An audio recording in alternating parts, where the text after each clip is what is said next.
Jamea Jackson, welcome to the ITA College Tennis Coaches Podcast. Thank you. I don't want to tell you that when you press record, I had to approve it. And I thought about it. I do that all the time. I almost didn't approve it. You're ready to go here. I'm looking forward to getting into a lot of things here. You haven't had the, I guess, most traditional pathway to becoming a head coach. Obviously, these days, a lot of folks play college tennis, maybe go volunteer, then maybe become an assistant, then become a head. And you've had a very unique and interesting journey. So can you maybe take us through that journey, Jamea, from, your junior tennis, your decision to turn pro, your pro career, and then really how you ended up in the college tennis ranks as a coach? Sure. It is a winding story. So I'll try and make it as straight to the point as I can. But I did American, went through the whole American system of things, playing all the nationals. It's amazing thinking back to it, how much the tour and things have changed in the last, I guess, 20 years. It's been a minute. I turned pro at 16 and I'm 36 now, so that's 20 years ago. And yeah, I don't know if I should tell you that, but back then it was not as common for players to homeschool. It was also not really a thing to be able to go to school for like a year and then be able to leave and play on tour and come back and kind of have that spot secured. That happened after my time. So that really sort of influenced me going pro at a young age. Even though initially when I started in Atlanta at 7 years old, that was my goal. My goal was to get a college scholarship via some sort of sport, which ultimately when I was 10, tennis became my main sport. So I played all the nationals, moved to Balteres, now IMG, when I was 11, almost 12, and turned pro at 16 because number one of just the opportunities with college being different. And also Maria, who's a year younger than me, she actually won Wimbledon at 17, which was Maria, first name basis. Yes. Well, we grew together. Big time. Funny enough, yes.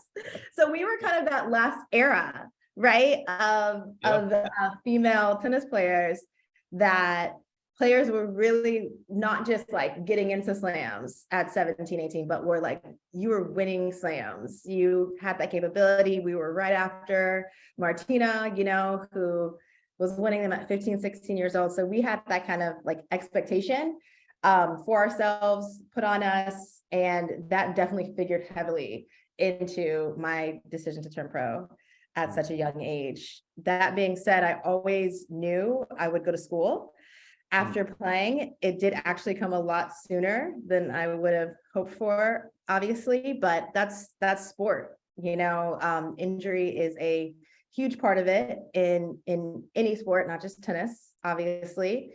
And when it came for me, that was something I had to reckon with. And I was extremely lucky. I still, thinking back on it now, I don't even know how it happened, but that I was able to join Chris and attend Oklahoma State at, I think it was 22, and sort of taken like graduate position in an undergraduate way. So I ended up being full-time coach there, but also attending class full-time, did not sleep much for 4 years, and then graduated from Oklahoma State, got my alma mater, and started working at the USTA pretty much the month after. And I was there for 9 years until this fall when I started at Princeton University. Yeah, quite the journey. And then when you're talking about injuries, Jamea, is there anything you think you could have done differently? And then how does that influence how you coach players today in terms of keeping them as healthy as possible for as long as possible?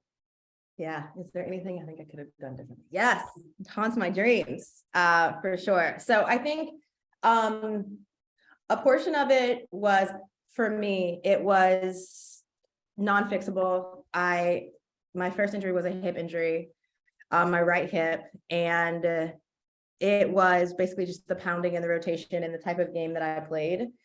So that was unfortunately outside of my control, but I do think that two things kind of factored into making decisions, aka in my control, that didn't help me. So one was, I was never injured young, like anything more than a couple of weeks or so. And so I think that gave me a little bit of a false sense of security in how quickly I could recover.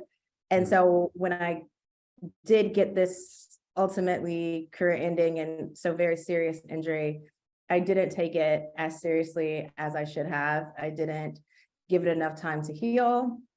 And I think that a portion of that is being willing to listen to your body. I came back too soon from my first injury, and ultimately needed 2 more surgeries in relationship to how early I came back, to be honest. So I think that listening to your body is extremely important, and something that juniors maybe don't hear enough. That's something that I definitely stress with the kids. I played so much tennis at a young age, and not all of it was needed, not all of it was productive.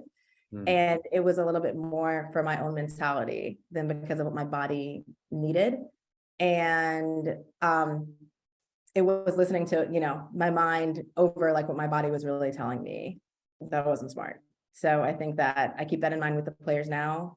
Like, rest is an important part of every regimen, and listening to your body is really key, and giving the kids the wherewithal to speak and to say what they feel. I really I employed that because I didn't do that. And I also think that there was one other thing that I thought was really important for taking care of, but I can't remember. So hopefully they'll come back to me. I told you I'm getting old. So yeah, right. I'd love to be 36. When you're talking about, that dealing with injuries or recognizing them and then what to do, but also then with those players that you have on your team that get injured, and how would you best manage, or how would you advise coaches to best manage those players and their mental health around that? Because that's always a difficult time. They're removed from their traditional schedule. They're maybe not interacting as much with the team and the coaches. Is there anything that you feel like you've been able to do, because you relate to a lot of those feelings, not necessarily in that team setting, you're playing individually, but I'd imagine your experiences are very relevant to what some of these players might be dealing with at the college level. Yeah, absolutely. I think that, that was actually, thank you so much for that. That would have been my other point, actually, is to I read your mind. Yeah, you're good. You're good at this.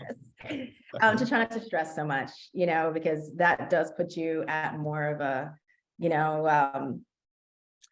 more liable to get injured when you stress out over things. And you just, at that age, everything just seems like such a big deal, and everything's not such a big deal. And helping people kind of keep perspective and not take themselves and everything that kind of comes their way so hard and make it such a big deal, I think is really, really important. Just perspective for things. And then I think getting things dealt with early. A lot of the juniors that I kind of see, and even some of the, the collegiate players and my different kind of dealings with them, whether that be at Oklahoma State, or that be here, or that be at the USTA when we'd have summer teams and things like that, there is a little bit of a tendency to think things are okay, to not get things checked, not go to the trainer as soon as things kind of happen,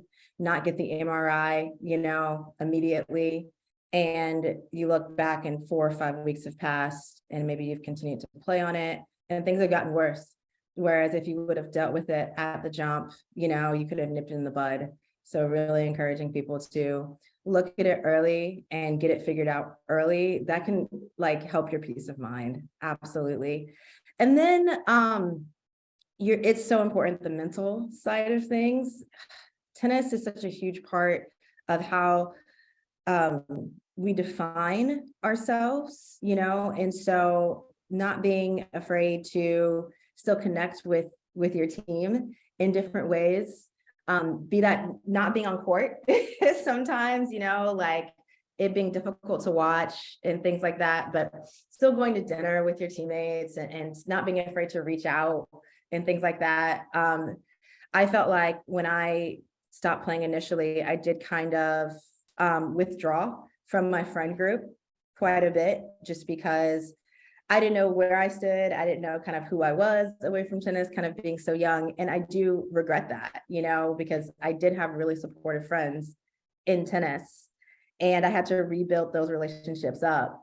Whereas if I could have been okay being vulnerable with them, then I think that I would have had a lot more support than I ultimately like found myself. I found myself in like some deep dark places during that time.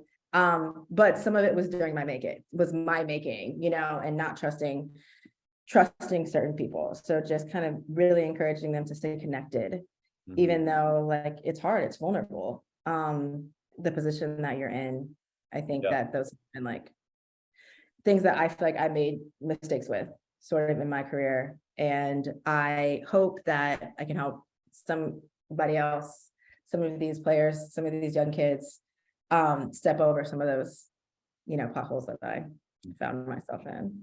Yeah, I no doubt you will, and yeah, just coaches being cognizant of it's easy kind of out of sight, out of mind, and especially when you get into the season and coaches are so focused on that next match or reflecting upon the last match, and then those injured players can just, I don't want to say they're pushed to the side, but it's how as a coach, can you engage with those players as much, if not more, than maybe you would if they were healthy, and finding additional ways to you know, make them feel part of the team. Maybe there's other responsibilities you can provide them as well to make them feel maybe they're, you know, feeling, you know, a student coach kind of thing, or taking stats or helping out, you know, with equipment or something. I don't know, but Right. yeah, it's definitely an important area for coaches to remember. And then Jamea, as you know, you made, you know, you're forced to make that decision to end your career as a pro. You said you always wanted to go to school. You had a, you know, from an early age, you understood the collegiate system, and that maybe that was a path you wanted to go. But I'm interested kind of what is the impression behind the scenes at the pro level of college tennis, and you know, how were you viewing that? How were other people in your inner circle viewing that? I'm sure they're thrilled that you're going, you know, to work on your degree, but is it like, oh, college tennis, like, you know, it's such a step down? You were hanging out with Maria and Martina and the other name droppers you were giving us. Goodness, sorry, I didn't realize I was doing that. Yeah, so I mean, my intention was to get my degree. I really, I did not think about college tennis until it was suggested to me by one of my old coaches.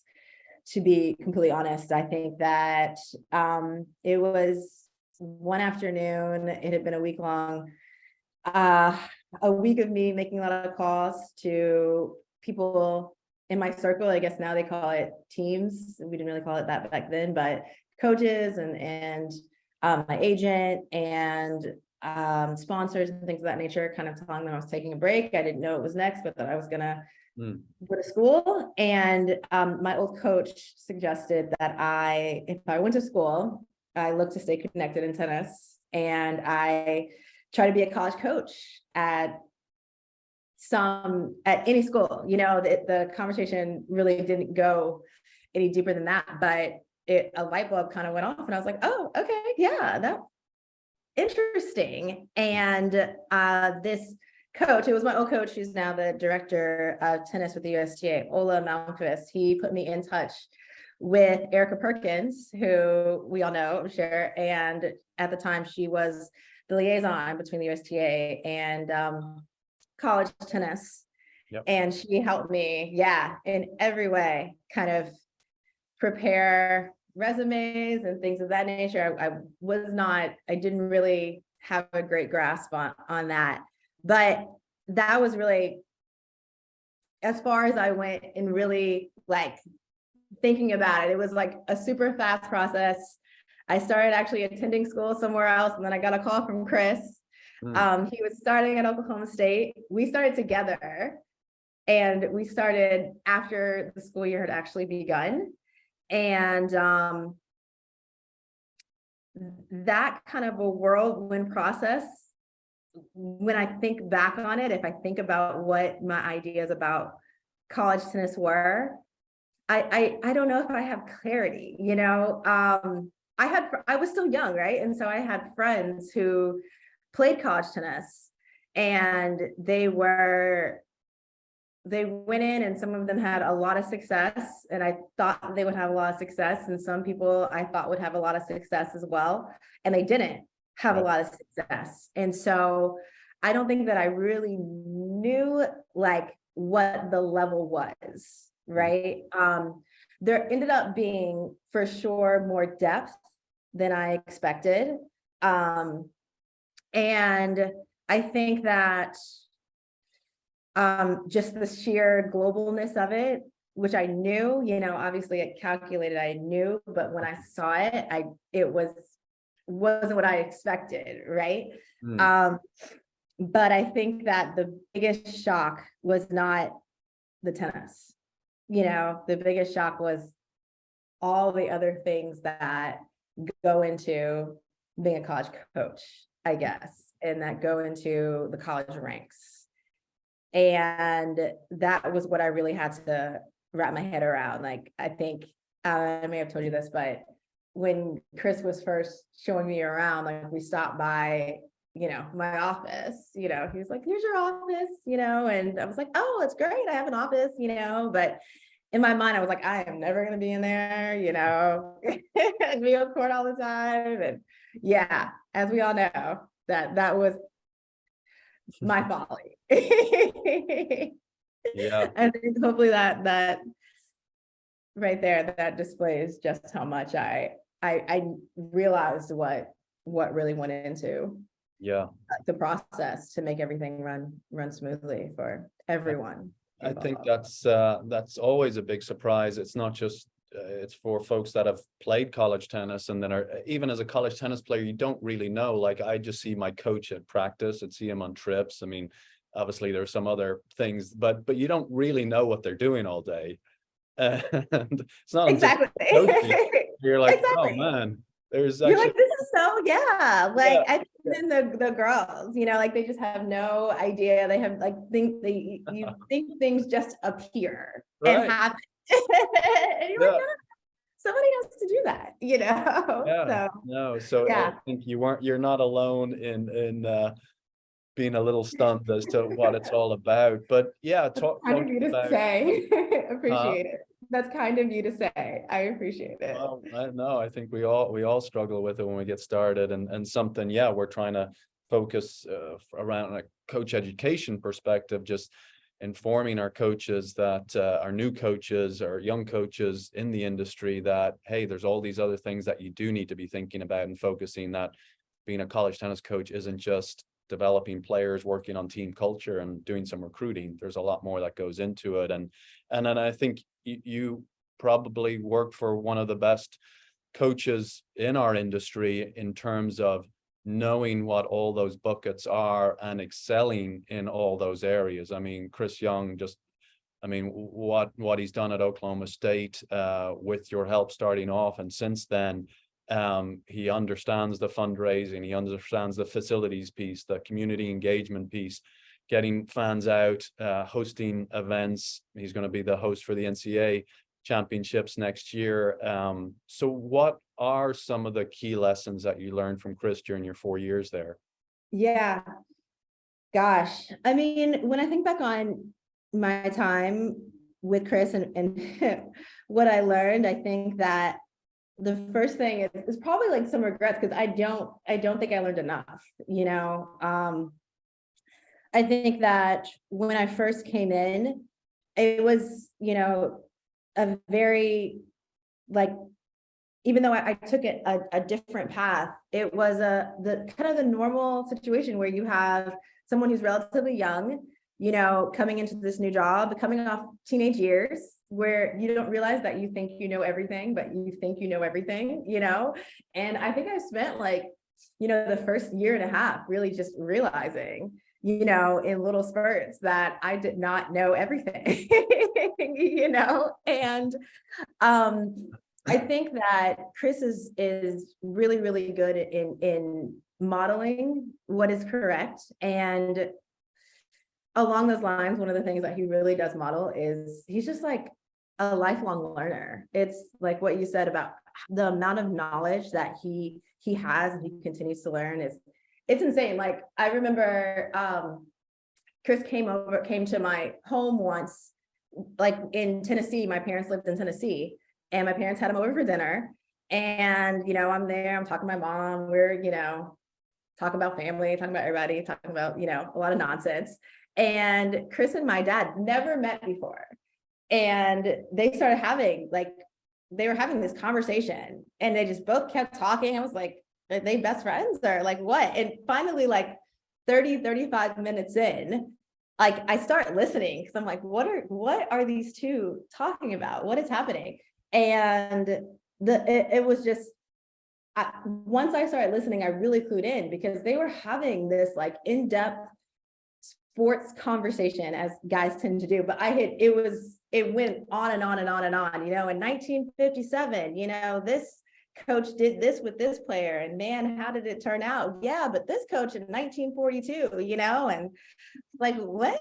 And they knew everybody and they, you know, and I was just like, I was blown away, you know. It was like being in a class and listening to, you know, two professors who know their craft inside and out, and they're just comparing, you know, vibing and playing off one another. And you would never know from either of them because like they're so humble, but they have so much knowledge and they were listening to each other and taking that in and cataloging it. And then you knew it would kind of come out in the future. And that's kind of how Chris is about like everything, you know, like, again, he's so humble. He has no ego, but he knows so much and he's always learning. And so, yeah, he knows how to fundraise. Yeah, he knows about facilities, like because of that, because he has no ego. He's trying to learn. He always thinks that he can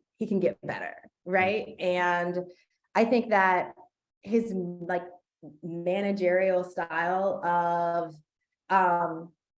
he coached me, you know, and even though I was his assistant, he coached me, you know. And I think that like that taught me a lot about just relating to people and really being a true coach, right? Like it's not about like someone's age or, you know, where they're from or any of that. Like you can help someone get better, you know, and learn and in a kind way, right? Like he never made me feel, you know, bad or dumb or insignificant or anything. Like it was, his managerial style was phenomenal.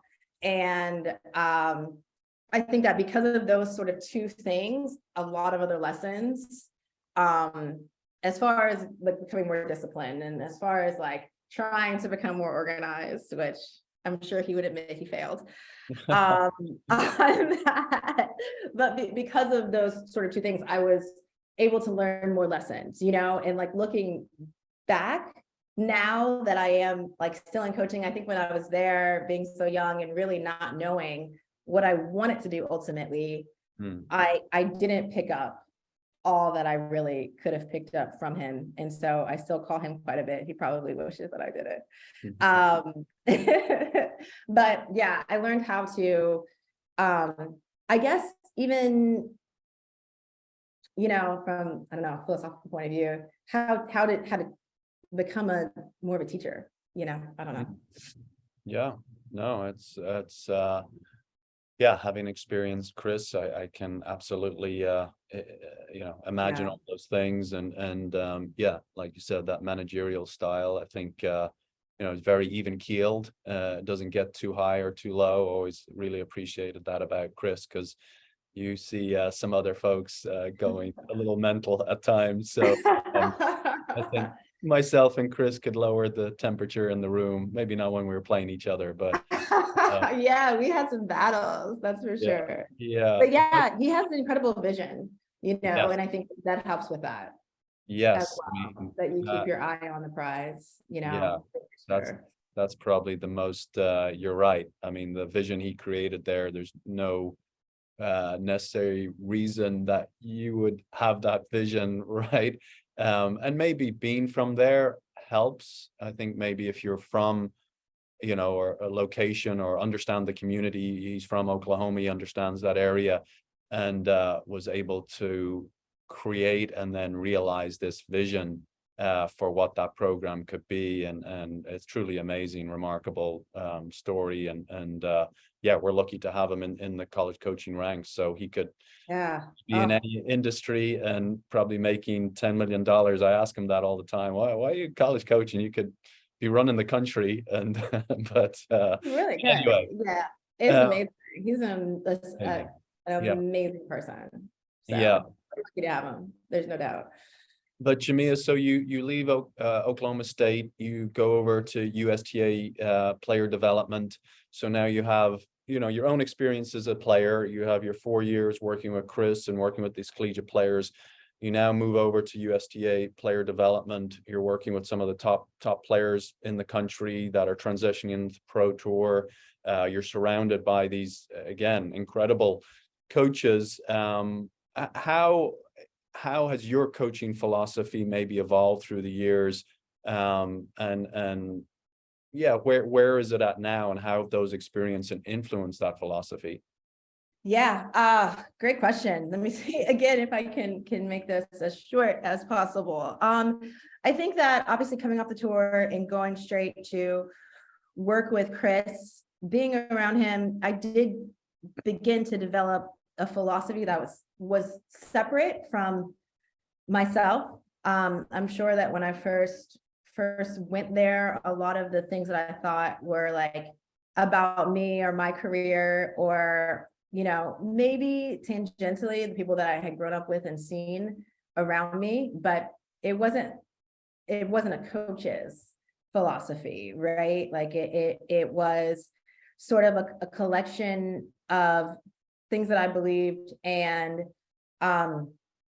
maybe, what's the best way to put it, some anecdotal sort of beliefs that I brought to the table, having seen a certain amount of tennis and progressed through a certain amount of tennis and watched a lot of tennis and grown up around sport and played.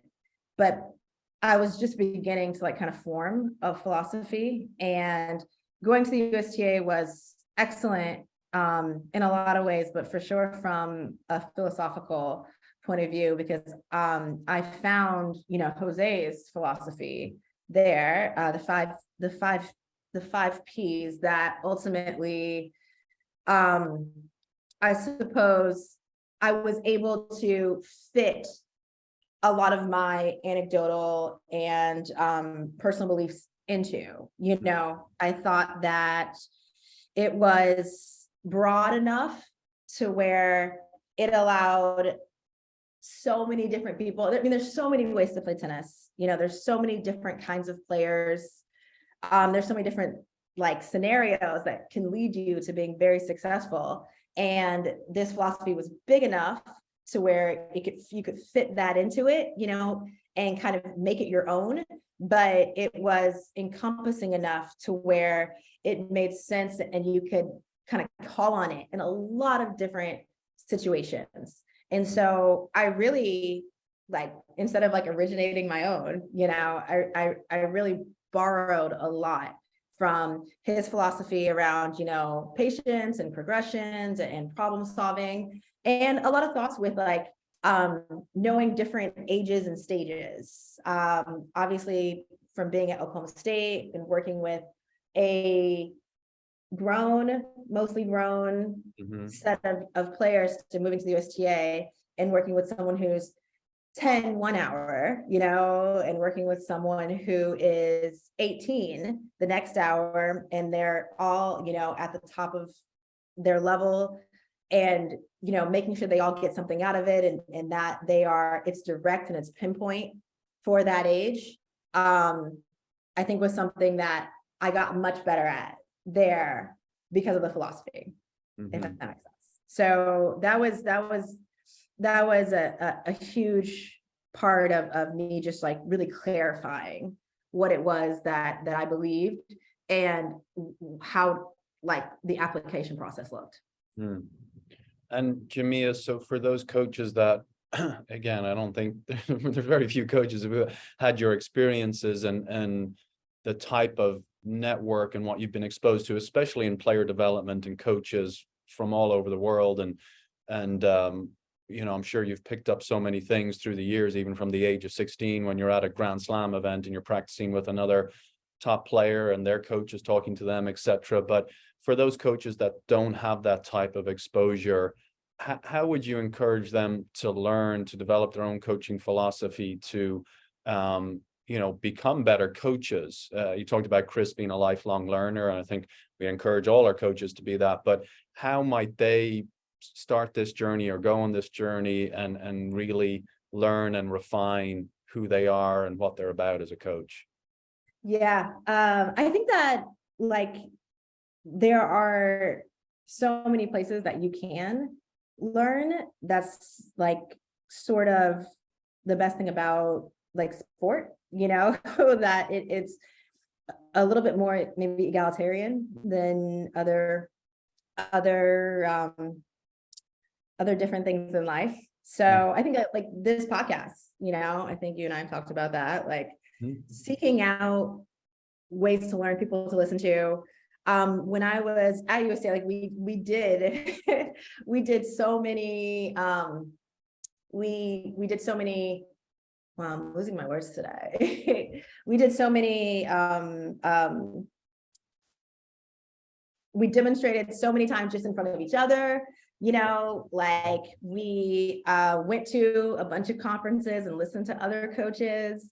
You can find a lot of that stuff online now, which is really, really nice. So you don't even have to be there.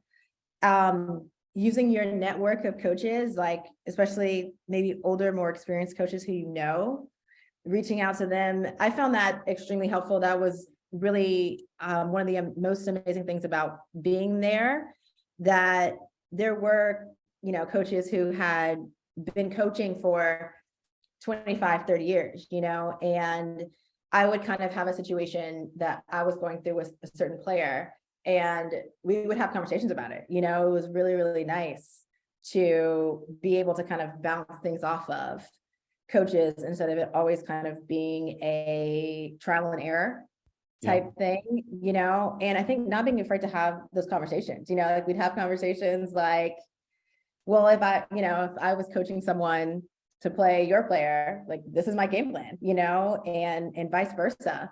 And so like your players may never play, and so it's not like it's not it doesn't hurt your player, but it actually helps them, for you to know, like they don't even have to know, like you to know how people would play them. And you also can learn a lot from like the players themselves. They have a lot of knowledge, especially as they get older, as they get better. I've learned so much from every player that I've worked with here and at the USTA and at Oklahoma State. So definitely taking advantage of any resource around you. You have 2 hours off, then go to a local program, and talk it over with the coach and see what they do and say you like it and have a conversation about it. Ask them, why'd you do this? Or what was your process here? Or what were you thinking here? As much as you feel like you can and it's appropriate. I think that'll help you grow a lot.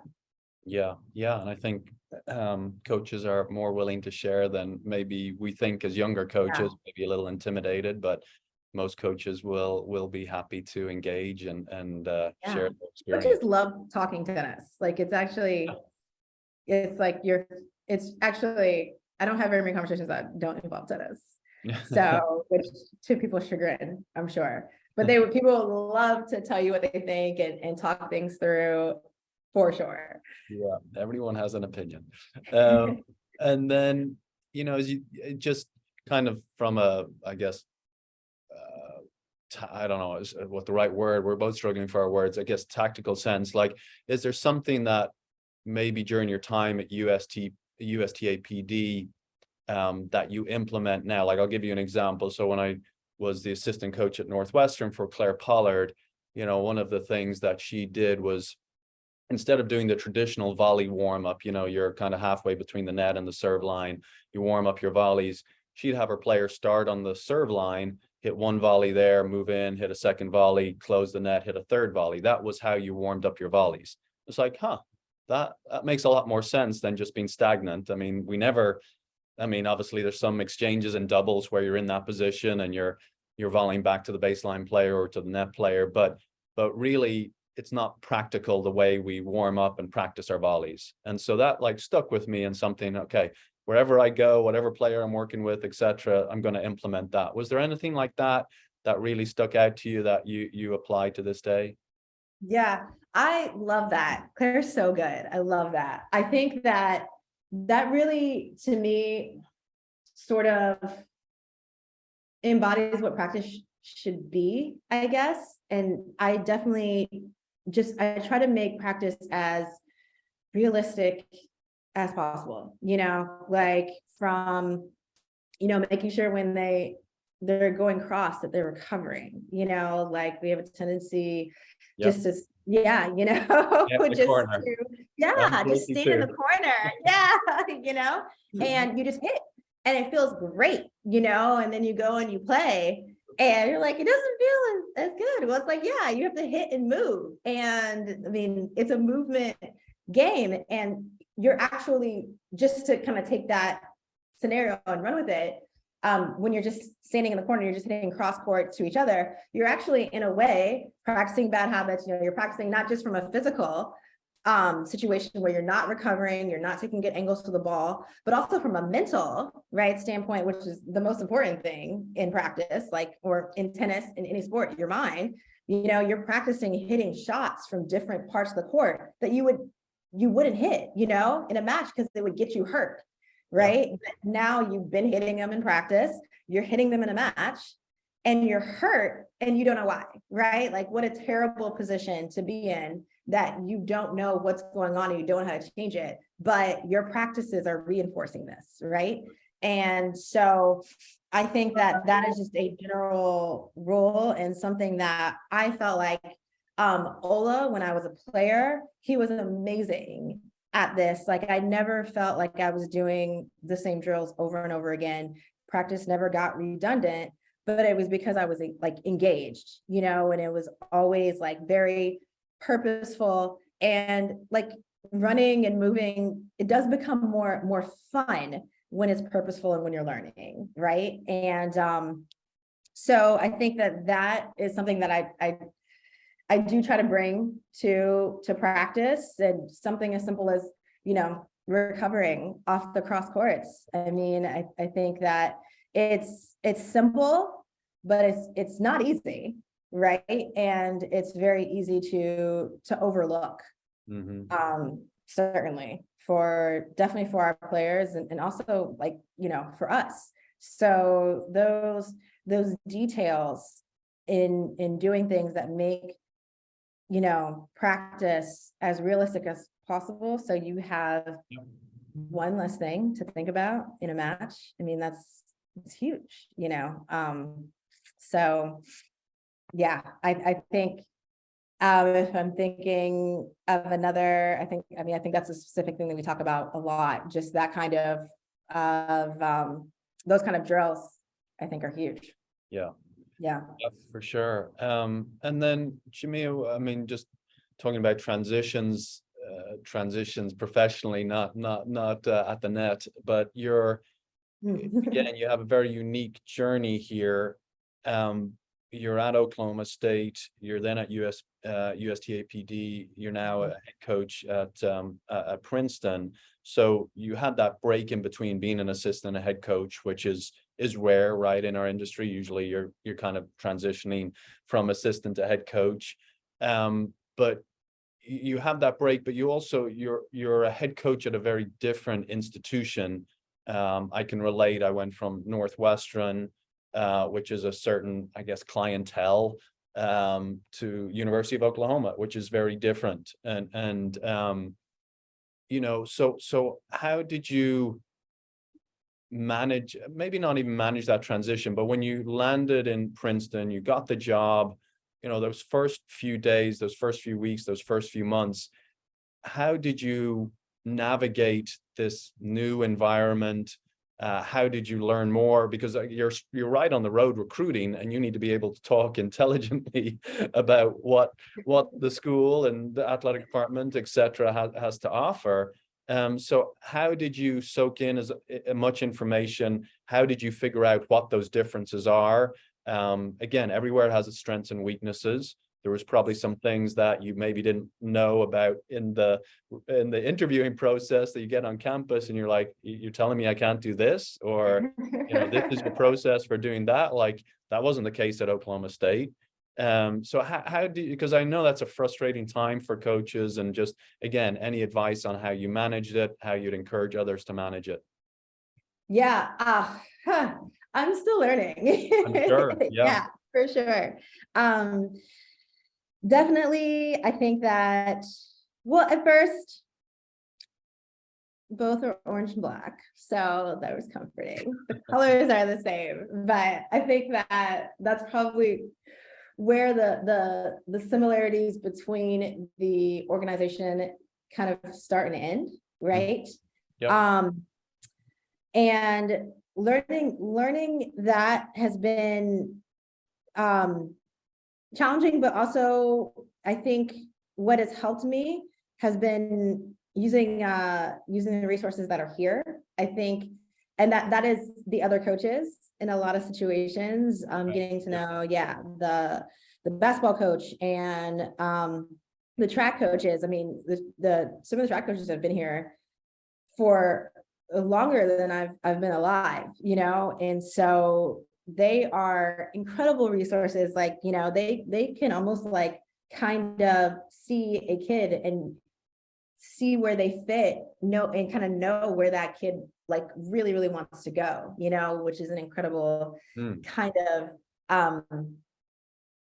in tune-ness, that only comes from years and years and years of experience. So that has been really helpful for me, kind of using the other coaches as resources as much as possible, using the players a lot for resources, because it's completely different, from location to style, for sure. So I think that, number one, really asking a lot of information, like being honest about what I do and don't know, and then also still having recognizing what I do and don't know. Like, tennis is the tennis, and that is still a huge part of each and every day. And then the other stuff, taking it in stride and it being okay if I don't know something, and not being afraid to ask for help, has been helpful. And I think I'll still be learning a lot as well, like Chris, lifelong learner. So I'll still be learning a lot in the upcoming years, and not afraid of that either. Yeah, no, good advice. All right, we're into our rapid fire questions. What's the best piece of advice you've ever received in your life? Doesn't have to be tennis related. Ooh, best piece of advice I've ever received in my life. In your life. My life. This is rapid fire. You're putting the pressure on. I don't know if this is best. Sorry, but I live by this. So respect everyone, fear no one. I think that's respect everyone, fear no one. Awesome. What is Is there a book, podcast, article, passage, poem, video that's influenced your professional career in any significant way? Wow, you guys used all the media. Like 11 Rings. For me, yeah.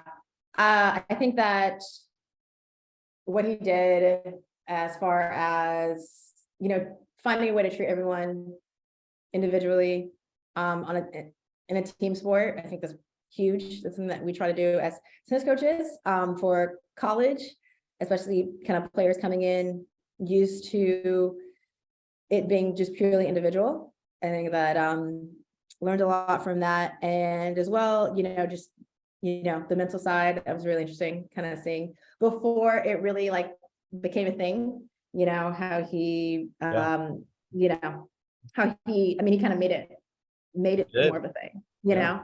So yeah, that perspective is of interest to me. Yeah, I feel like. that's a great book. Phil Jackson, everybody should read it. Yeah, that's a good one.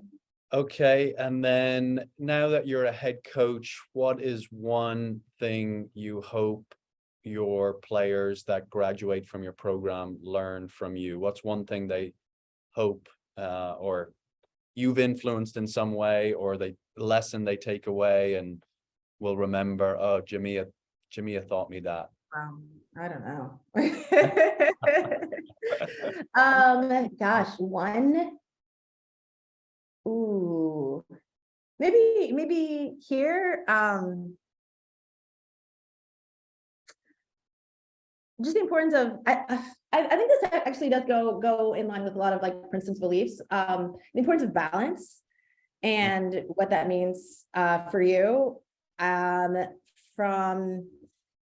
a lot of the kids, certainly for me, it's difficult to find that balance, but being able to prioritize certain things at certain times, and not, like I said, not feeling like you have to be hitting balls every 5 seconds, but getting the most out of when you're out there, I think that figuring out how to find that in your own life is something that I hope to impart on, a lot of the kids who we have here who are, extremely smart overachievers, with what they bring to the table. I think if they're able to find that and hear my voice in the future, to have balance, I think that would make their life richer.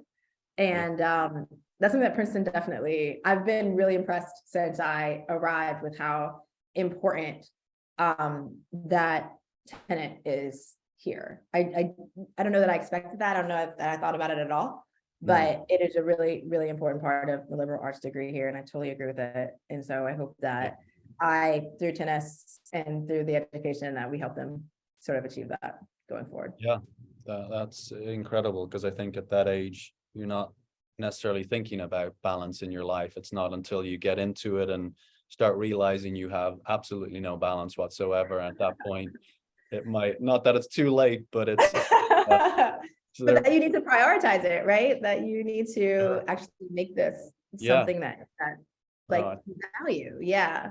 Hopefully they have some like practice in that, that they can apply. That's really cool. As life gets crazier, right? You have kids and you have all these. Doesn't get any easier. Doesn't get any easier. Yeah.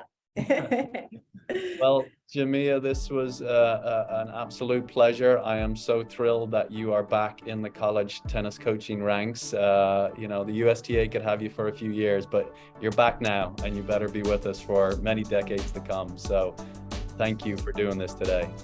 Thank you so much. Thanks for your time. Appreciate it. Coaches, just a quick reminder that our ITA College Tennis Coaches Convention will be held during the NCAA Combined Championships from May 17th to the 20th in Lake Nona, Florida. If you would like to learn more or register, please visit convention.itatennis.com. I hope to see many of you there.